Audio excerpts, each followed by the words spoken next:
very fortunately, we were very aggressive. We thought that so we started getting traction, and we were really eager on getting funding. So we were really like most startups, the first thing this after starting up they want to do is get funded. Before you do a lot of other things, right?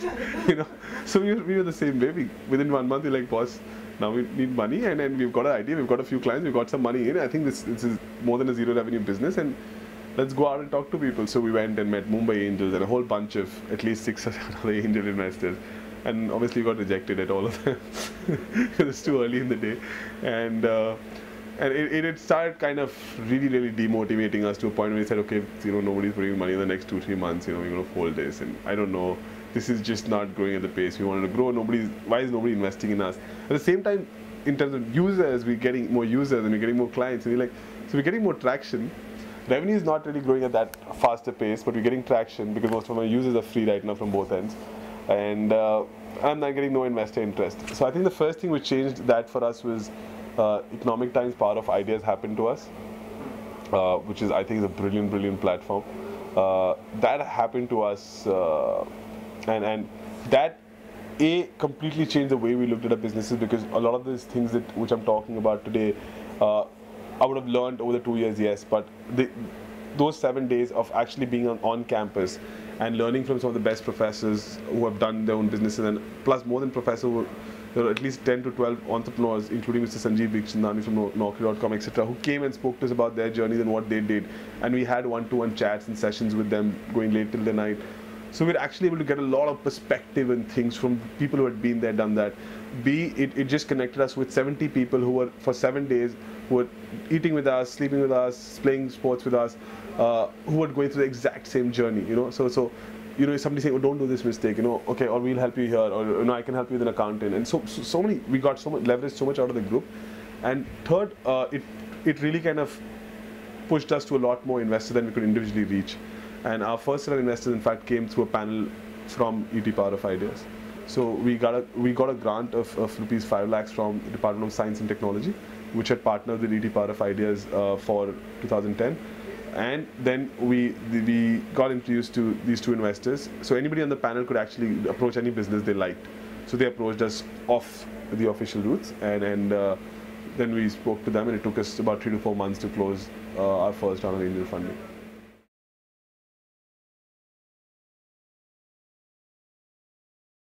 Yeah. So I said, with the way the information is fed to us today, everybody believes that you need every entrepreneur is thinking of the investors a lot.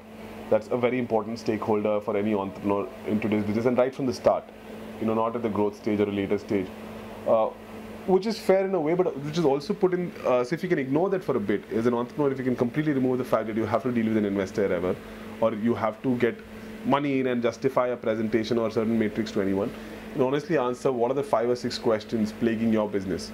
To grow your business from 1 lakh rupees to 1 crore rupees, what all do you need to do? And everybody can answer that question for themselves. Yes, you'll be confused in half of those answers, but and that's the point, that if you can put down those 3 or 5 or 6 questions that you think you need to answer to get from 1 lakh to 1 crore. So I need to find my right team, I need to figure out a way that more customers come onto my platform, or they start paying on my platform. Whatever it is, that question that you're trying to answer, put it down and try to delay funding till you have clear answers on most of them. While the approach that has been used of late is to get, before I start figuring out what question the investors are going to ask me, I start answering them, and then I get my funding. Which becomes very wrong, because in your operational plan and your investor plan are 2 very different plans that you're dealing with. Because operationally, you've never thought of doing the business the way you presented it. Operationally, you have a different plan in your head, which you've never even put down on paper because nobody's asked you to. The investors ask you to put a plan on paper, and it's a very investor-friendly plan where they're asking you, what is your traction, what is your market size. They have 6 questions they'll ask you. You're going to answer those 6 questions on slides in Excel, and you're going to present. And if you talk well enough, and if you have a good enough jazzy slide, and if you can pull it off with confidence, you'll get funded. I mean, you're in the right space. I mean, few things have to go right in favor of you. There's enough money out there, and then the problem is that the real challenge starts from then on, because you're putting your reputation at stake. If once not able to do the right thing, it's very difficult to get funded the next time, because that's a mark against your name. So I think as an entrepreneur, at least in the beginning, put down your 3 to 5 questions that you think you need to find answers to, because nobody's clear when they start out. Find answers to them, and as much as you can, delay that funding round, because it is far easier to grow. Once you've answered those questions, you can, instead of getting a 1 crore valuation, you can get a 5 crore valuation and grow very fast, because to put ads out and to do stuff is not rocket science. There are professionals who will help you with it. If any professional investor is investing in it, they will have a bunch of people who can help you with various things. So, but if you still, after getting the VC money spend or angel money, you're going to spend next 6 months trying to find answers, you're going to burn a lot of cash in not growing, but doing the wrong things. And that's, you're going to probably have burnt half of the cash that you raised in not doing the right thing. While if you've answered question, then you at least on a one path that you believe in or you have a gut feeling, you're going to spend money more wisely, and you're going to show better results, and it's just better.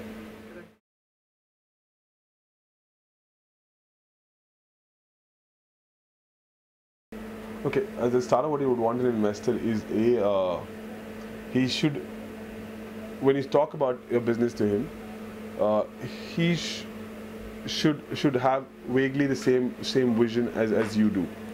Okay, if you both start with different visions, if he's saying, if you're saying, okay, in a business like ours, if he's saying, okay, we're going to make money of selling products to students and corporates, and he says, no, you should be building it for colleges, that's where the money is, or you should charge everything, or you should registration should not be free. If there are fundamental differences in way that you see the business, and just because he's ready to put in the money, you should not do it, because it is then a forever fight, because every decision that you take is going to be questioned in his eyes, and he would want you to do something else, and at the end of the day it's his money, and if you start doing what he's doing, then you're not, the startup, the only thing that drives you is you're creating something you believe in. If you sell that out, then there is no way you can create value. You can't do something what somebody else wants, and so that is one thing you really look out for. B is look out for time. Do they have the time to sit with you and mentor you? Because if it is your first startup, you're going to need a lot of mentoring and advice. No matter what have you done in the professional world and how many of the experience, startups are a different ballgame. So if it is your first, you're going to need that expertise.